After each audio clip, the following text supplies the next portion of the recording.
వచ్చి ఒక రోజు గొడవ జరిగింది, అనుకోకుండా ఆ మర్డర్ జరిగింది.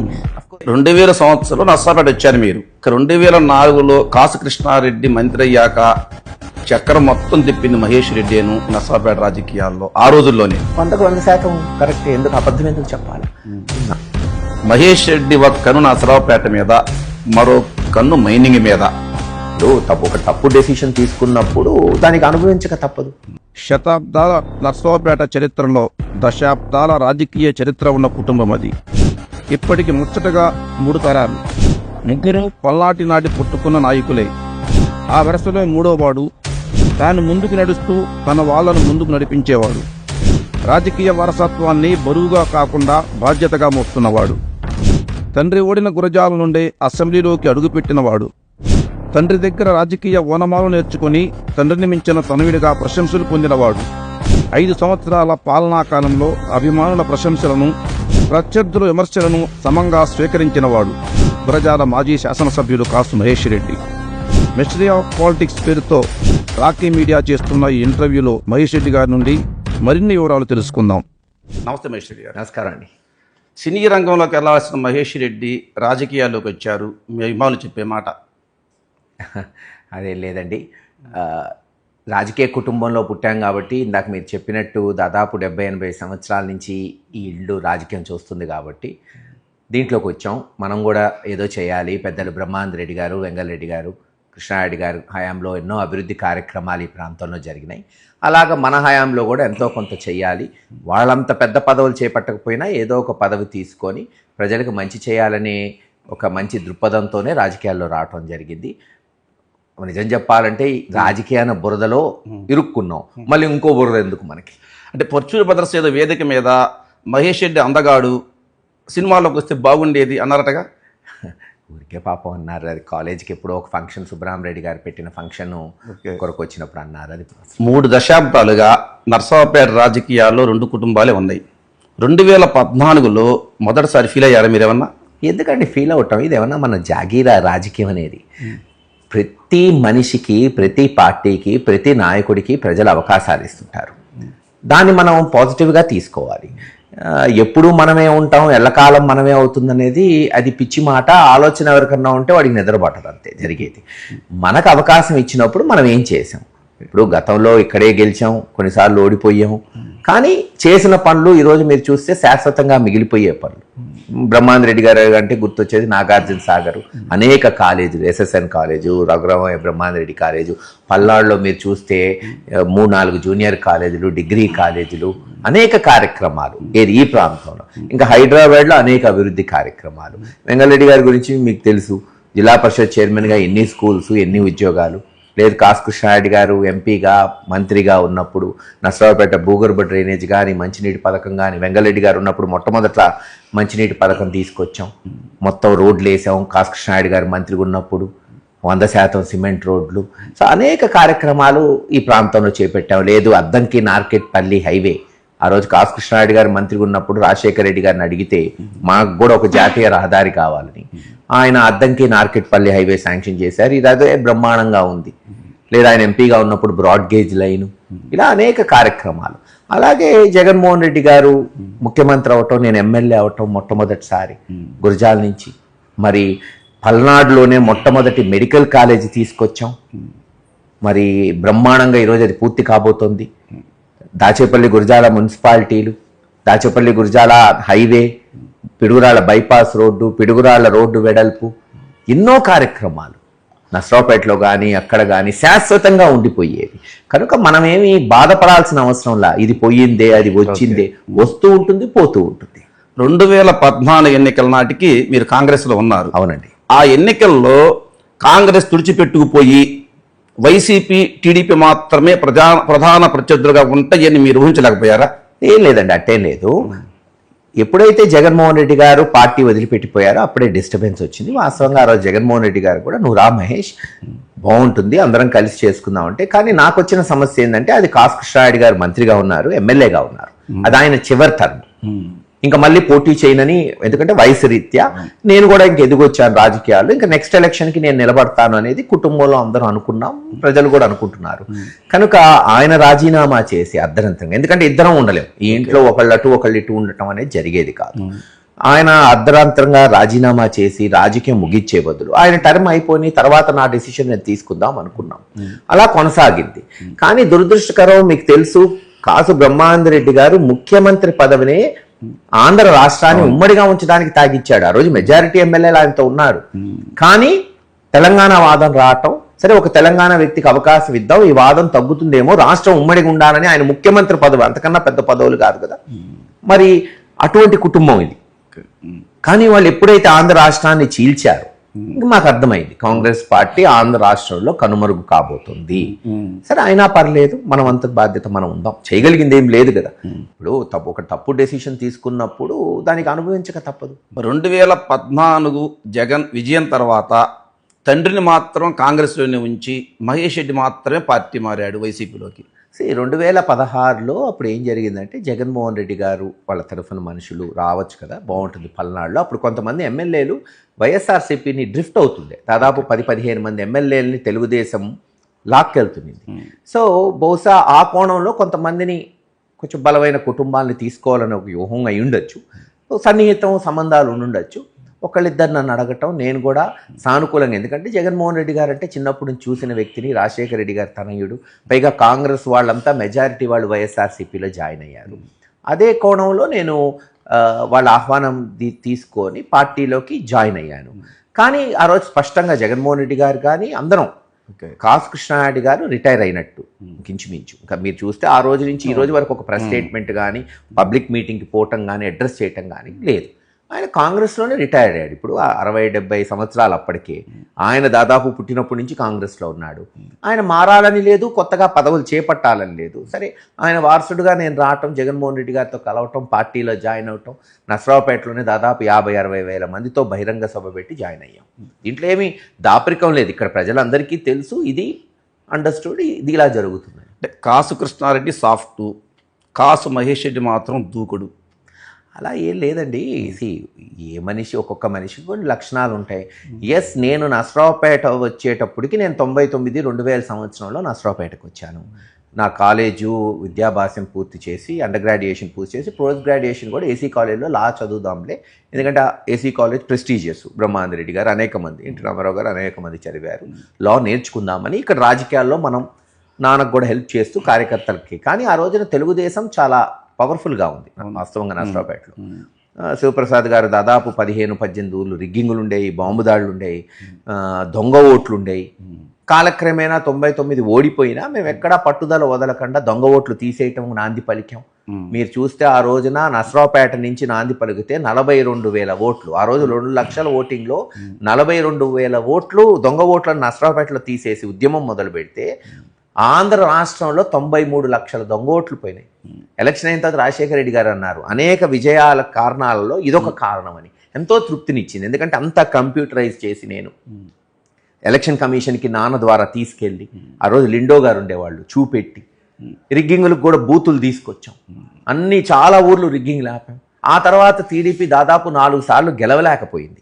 అంతకుముందు గెలిచిన టీడీపీ తర్వాత 4 సార్లు ఓడిపోయిందంటే అఫ్కోర్స్ ఆ రోజు చేసిన పునాదులు కారణం ఉంటాయి. సో అలా ఒక్కొక్క కార్యక్రమం చేసుకుంటూ పోయాం. 2000 సంవత్సరంలో నర్సాపేట వచ్చారు మీరు. 2004లో కాసు కృష్ణారెడ్డి మంత్రి అయ్యాక చక్రం మొత్తం తిప్పింది మహేష్ రెడ్డిను నర్సాపేట రాజకీయాల్లో ఆ రోజుల్లోనే. 100% కరెక్ట్. ఎందుకు అబద్ధం ఎందుకు చెప్పాలా?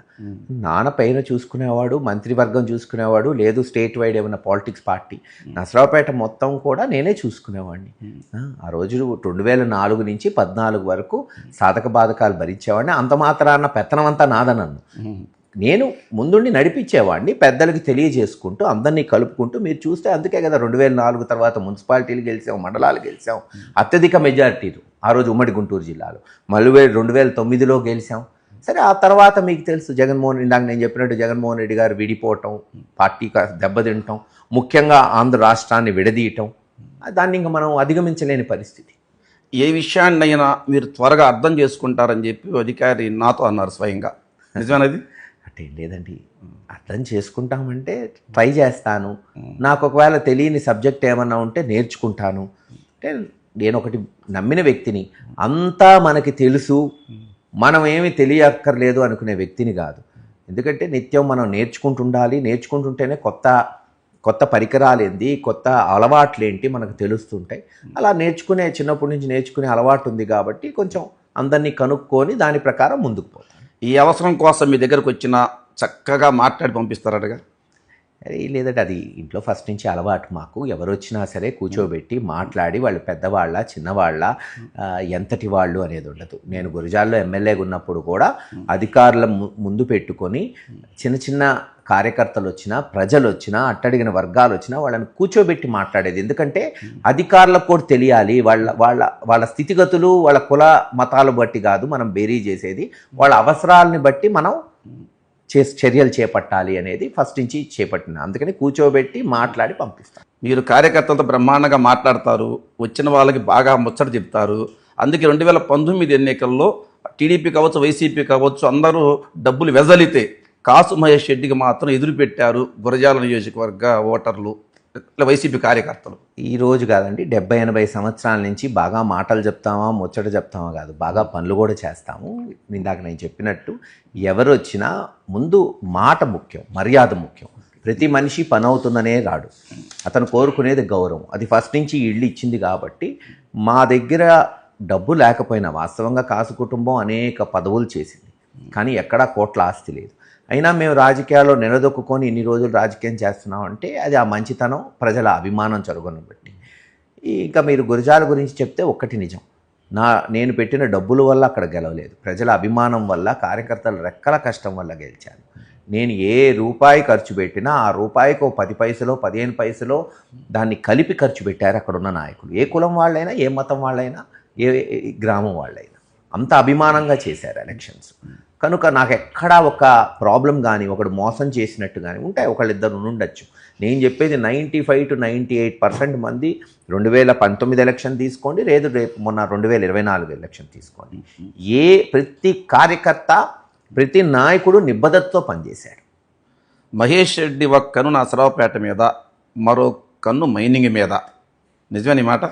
లేదండి, ఇప్పుడు నరసరావుపేట అనేది కాసు కుటుంబానికి కర్ణ తల్లి లాంటిది. నాకు ప్రత్యేకంగా గురజాల నన్ను పెంచి పోషించిన తల్లి. రెండు నాకు ముఖ్యంగానే ఉంటాయి. ఇప్పుడు నేను ఇందాక మీకు చెప్పినట్టు నేను సంపాదించాలి అనుకుంటే కాసు కృష్ణారెడ్డి గారు మంత్రిగా ఉన్నాడు, ఎమ్మెల్యేగా ఉన్నాడు, 10 సంవత్సరాలు అధికారం కాంగ్రెస్ పార్టీ ఉంది, ఎన్ని పనులు చేసుకొని ఉండొచ్చు. వ్యాపార పరంగా ఏదో చిన్న వ్యాపారాలే ఇప్పటికీ మా ఈ రియల్ ఎస్టేట్ హైదరాబాద్లో కానీ ఏం పెద్ద వ్యాపారాలను కూడా నేను అనుకోను. ఏదో నేను చెప్తేనే మీకు, మాకు ఈ రాజకీయ పిచ్చితో ఏదో చెయ్యాలి మా తరంలో కూడా అనుకొని రాజకీయాల్లోకి వచ్చాం.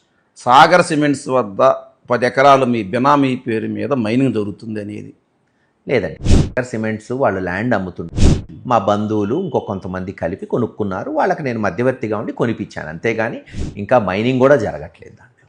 నీలకంఠ బాబు గుర్తున్నాడా? తెలిసి నాన్న పేరు.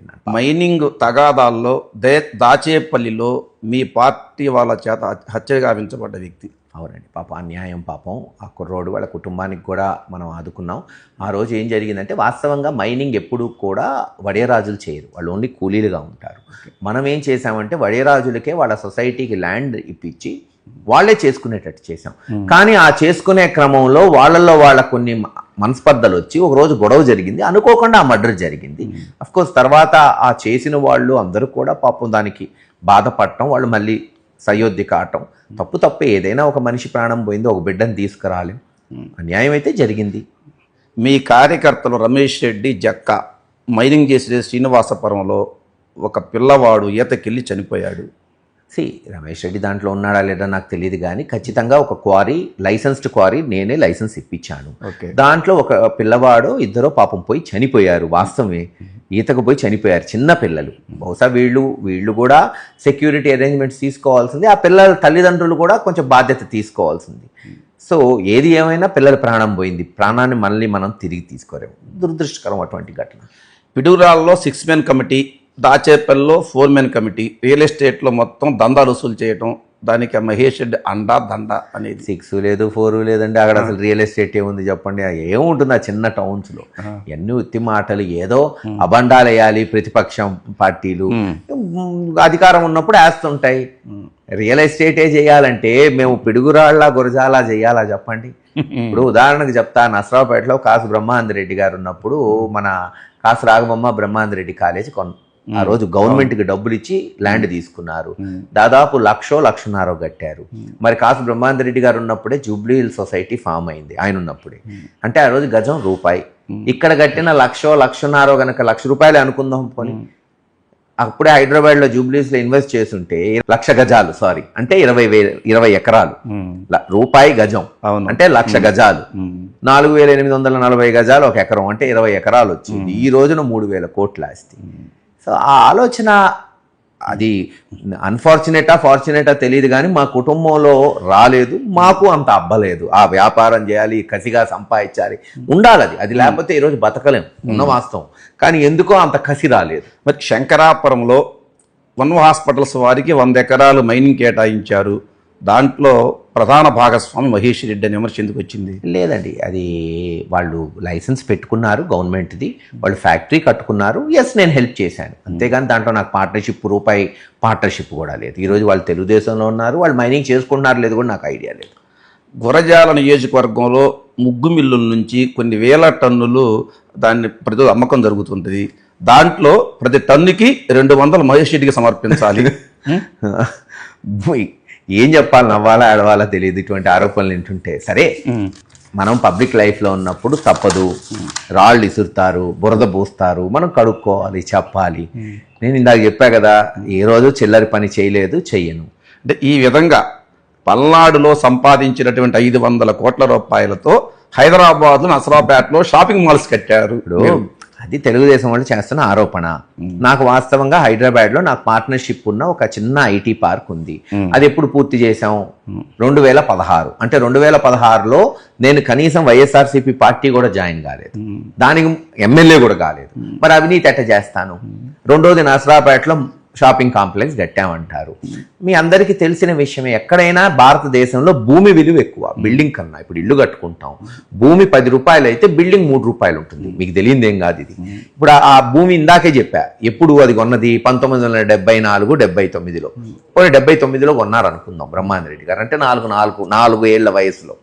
చెప్పండి, నేను ఇప్పుడు అవినీతి చేసి అప్పుడు కొన్నారా? ఏంది అసలు? ఆరోపణకు కూడా అర్థం ఉండాలి కదా. మరి ఈరోజు లోన్ తీసుకొని దాదాపు 25 కోట్లు హెచ్డిఎఫ్సి దగ్గర లోన్ తీసుకొని ఆ బిల్డింగ్ కట్టాం. అది ఎట్ట కుదిరి? మరి ఎట్ట అవినీతి చేసినట్టు? పోయినా అదేమన్నా నాదవుతుందా? అది ట్రస్ట్. మొన్న ఎవరో ఉన్నారు, ఈరోజు నేనున్నాను, రేపు ఇంకొకళ్ళు వస్తారు. తరతరాలు బ్రహ్మానందరెడ్డి గారి పేరు మీద ఆ కాలేజు ఎడ్యుకేషన్ ఉండిపోవాలి, ఆ కమర్షియల్ మీద వచ్చిన రెంట్లతో ఉచితంగా విద్య చెప్పించాలని నేను, అంకుల్స్, కజిన్, అన్నోళ్ళు అందరం ఆ ట్రస్ట్లో, నేను ఒక్కడిని కాదు, దాదాపు 8-9 మంది ఉన్నాం.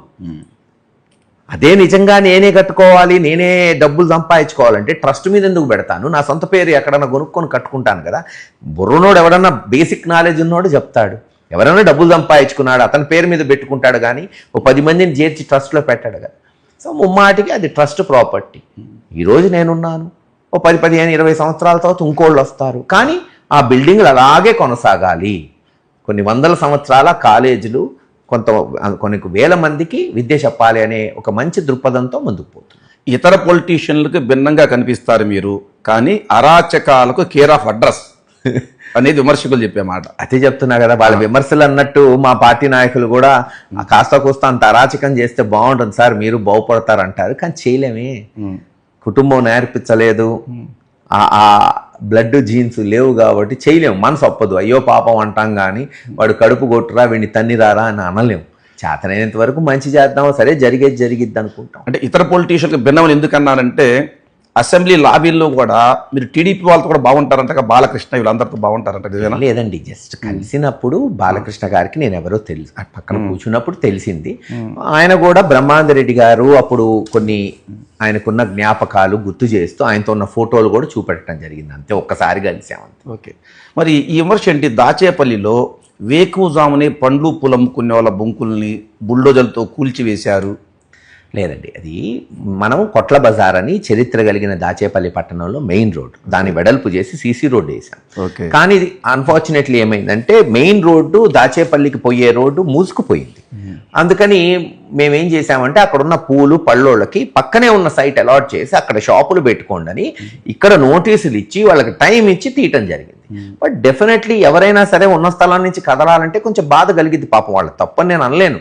కానీ మనం ఒక 30-40 వేల మంది ప్రజలకి న్యాయం చేయాలనుకున్నప్పుడు ఒక 10-30 మందికి ఇబ్బంది కలగచ్చు. ఎన్ని చోట్ల జరగలేదు, ఎన్ని చోట్ల ఆక్రమణలు తొలగించట్లేదు చెప్పండి. గురజాల్లో ఉన్న మీ మనసంతా నసరావుపేట మీదే. చెప్పాను కదా ఇందాక, డెఫినెట్లీ మా కుటుంబానికి కన్న తల్లిలాగా నసరావుపేట. కానీ నాకు ప్రత్యేకంగా నన్ను పెంచి పోషించి రాజకీయంగా ఒక లైఫ్ ఇచ్చిన తల్లి గురజాల. ఎవరి స్థాయి వాళ్ళకు ఉంటుంది. నేను ఇప్పుడు గురజాల్లో ఉన్నాను, పూర్తిగా గురజాలకి న్యాయం చేయాలి. నాకు కూడా అక్కడ అనేక అభివృద్ధి కార్యక్రమాలు, ఇందాక నేను చెప్పినట్టు మెడికల్ కాలేజు, హైవేలు, పట్టణాలు ఎంతో చేశాం. నాకన్నా ఎంతో హేమాహేమీలు అక్కడ ఎమ్మెల్యేలుగా చేశారు. కానీ నాకు ఒక అవకాశం వచ్చింది. ఒక్కటి చెప్తాను, చరిత్రలో నిలబడిపోయే పనులు ఈరోజు గురజాల్లో జగన్మోహన్ రెడ్డి గారి దయ వల్ల చేయగలిగాం. ఖచ్చితంగా అక్కడే కొనసాగుతాం. Mahesh Reddy next target Narasaraopet. అందుకే నసరావుపేటలో గత వైసీపీ అభ్యర్థి గోపిరెడ్డి శ్రీనివాస్ రెడ్డిని ఓడించడంలో అరవింద్ బాబుకు సహకరించారు కాసు కుటుంబం. ఇవన్నీ పిచ్చి మాటలు. మేము ఎటుంటే ఒక పార్టీని నమ్ముకుంటే ఆ పార్టీలో ఉంటాం, అంతేగాని ఇటొక అడుగు అటొక అడుగు ఉండదు. మేము వైఎస్ఆర్లో ఉన్నాం, వైఎస్ఆర్కి మనస్ఫూర్తిగా చేసాం. మా ఫాలోవర్స్ అంతా కూడా మీరు చూస్తే ఇప్పుడు ఉప్పలపాడు చూసిన అనేక గురువాయపాలెం అనేక చోట్ల ఉన్నారు, రొంపిచెర్ల కానీ పట్టణంలో కానీ అందరూ మనస్ఫూర్తిగా పనిచేశారు. 3 సార్లు పనిచేశారు శ్రీనివాసరెడ్డి గారి కొరకు. ఎస్, అరవింద్ బాబు గారు గతం నుంచి నాన్నతో మంచి పరిచయాలు ఉన్నాయి కాబట్టి అనుమానాలు వస్తుంటాయి. గాలి వచ్చింది, టీడీపీ గాలి, అందరూ గెలిచారు, దాంట్లో ఏముంది. అంటే 1983 ఎన్టీఆర్ ప్రపంచంలో సైతం రానంత మెజారిటీ.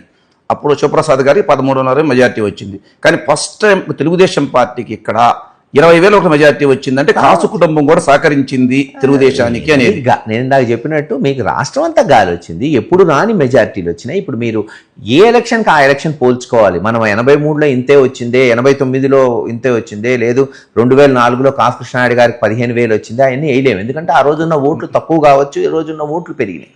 కనుక దేన్ని మనం బేరీ చేయలేము. ఈ రోజుకి ఆ రోజే. ఈరోజు వేరే గాలి, తెలుగుదేశం గాలి తోలింది, సో మెజారిటీలు పెరిగినాయి. గురజాల ఎమ్మెల్యేగా కాసు మహేష్ రెడ్డికి ఎన్ని మార్కులు వేస్తారు మీరు? నన్ను నేను వేసుకుంటే అందుకేనండి, మీరు అవతల వాళ్ళని అడగాల, ప్రజలను అడగాల. కానీ నాకు నేను మార్కులు వేసుకుంటే అదేం గొప్పతనం కాదు. మార్క్ ఏంటి? సరే, నేను ఒకటి చెప్తాను, నేను మార్కులు వేసుకునే వ్యక్తిని కాదు, ఇంకోటికి మార్కులు వేయను. నాకు మటుకు చాలా తృప్తినిచ్చింది. ఇప్పుడు గెలుపోటములు చిన్నప్పటి నుంచి చూస్తున్నాం, అది గొప్ప కాదు. మనం గెలిచినప్పుడు ఏం చేశామనేదే చివరికి మిగిలిపోయేది. రాజకీయ నాయకుడికి ఎవరికైనా కావచ్చు, ఏ పార్టీ వాడు. నా గురజాల్లో ఆ మిగిలిపోయే పనులు, ఇందాక నేను చెప్పినట్టు అనేక కార్యక్రమాలు, medical college, bypass road, Gurazala Dachepalli పట్టణాలు, దాచేపల్లి గురజాల హైవే, తాగునీటి పథకాలు, దాదాపు 250 కోట్లతో తాగునీటి పథకాలు, హాస్పిటల్స్, పిడుగురాళ్ళకి మొట్టమొదటిసారి తాగునీరు తీసుకొచ్చాం. దాదాపు 20-30 వేల మందికి ఇళ్ల పట్టాలు ఇచ్చాం. నా చేతుల మీదుగా ప్రతి ఆడపడుచుకి నేనే ఇచ్చా 30,000 మందికి. గడప గడపకి పోయాం. ఇవన్నీ కూడా ఉండిపోయే పనులు. కూటమి వచ్చి సంవత్సర కాలం గడిచింది, అయినప్పటికీ ఎందుకు వైసీపీ దూకుడు పెంచింది? ఎందుకంటే కూటమి ఫెయిల్ అయింది కాబట్టి, ఇచ్చిన మాట తప్పుతుంది కాబట్టి. ఇప్పుడు వాళ్లే గనక మంచి చేయగలిగితే, వాళ్లే గనక రైతులకు న్యాయం చేయగలిగితే, ఇచ్చిన మాట నిలబెట్టుకుంటే ఈరోజు జగన్మోహన్ రెడ్డి గారు రోడ్డు మీదకి వచ్చే పరిస్థితి ఉండదు కదా. అంత సక్రమంగా జరిగితే మరి మొదటి సంవత్సరమే ఎందుకు ఇచ్చిన మాట తప్పుతుండే? చంద్రబాబు నాయుడు గారు 1,500 ఇస్తానన్నారు నెలకి ఆడపడుచులకి, సంవత్సరానికి 18,000, ఇప్పటికి రూపాయి ఇవ్వాల. నిరుద్యోగులకి భృతి ఇస్తా అన్నారు, 20 లక్షల ఉద్యోగాలు ఇస్తా అన్నారు, ఒక్కటి లేదు. నిరుద్యోగ భృతి లేదు.